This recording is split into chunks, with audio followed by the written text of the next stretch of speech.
see the junction ahead. None of them had any idea where they were or where they were going. Entering the tunnels had been a last resort. Now, deep beneath the streets, Beckham's only plan was to keep moving. "Left! Go left!" he yelled, just as a second torrent of dull thuds hit the streets above. These explosions were closer, and the aftershock sent Beckham crashing into a wall. He braced himself with an elbow and whirled to fire at a trio of variants darting across the ceiling. Two of them melted into the darkness, squawking in anger, but the third and largest creature dropped to all fours, its muscular limbs pounding the water. Beckham fired another shot and took off running. By the time he passed the next corner, his team was 50 feet ahead. Timbo's bulky frame loomed in the darkness. "Come on," the ranger huffed. "I'm with you," Beckham replied between raspy breaths. His earpiece crackled with static as he made up lost ground. "You got a plan?" Lieutenant Colonel Jensen asked, putting deliberate emphasis on the final word. Beckham couldn't lie. He was still trying to come up with a plan B. So far, running around in the maze of tunnels wasn't working. "We're going to need to make a stand. Get these variants off our ass," Beckham finally shouted. "Ammo count." The replies trickled over the comm channel. Between the 7 of them, they had a handful of mags for their primary weapons and only a couple of frag grenades. Several of his men were also down to sidearms. Beckham probed the green oblivion of the tunnel as he considered their options. This wasn't the first time he'd had his back to a wall.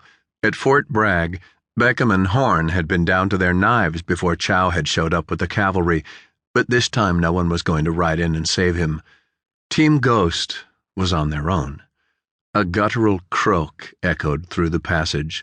2 more answered the call. The evil cries rattled his senses. He examined his vest for something useful, anything that might buy them some more time to escape. 2 smoke bombs hung next to his remaining M67 grenade. Out of desperation, he plucked one off and tossed it as far as he could. It landed in the water about 100 feet away with a faint plop. Smoke hissed out of it a moment later. "I'm right behind you," Beckham said into his mini-mic. The ceiling rumbled as jets swooped overhead for a third pass, drowning out his voice. Command was hitting the variants hard. After 1st Platoon had drawn them out of their lairs, General Kennor had likely ordered every available pilot in range to mount up. The flyboys were showering New York with hellfire and death. Beckham clenched his jaw. Kennor had used him, his men, and thousands of other soldiers as bait. A shard of concrete slashed Beckham's arm, tearing him from his thoughts. A second piece clanked off his helmet so hard it threw him off balance. He dropped to a knee and raised his pistol toward the smoke. Moonlight from an open manhole bathed him in light. He flipped up his NVGs and squinted at the smoke. "Move!" Timbo shouted. "I'll catch up!" Beckham yelled back. He held his position and continued searching for the monsters. The swirling cloud quickly spread over the corridor. His heart thumped as he waited.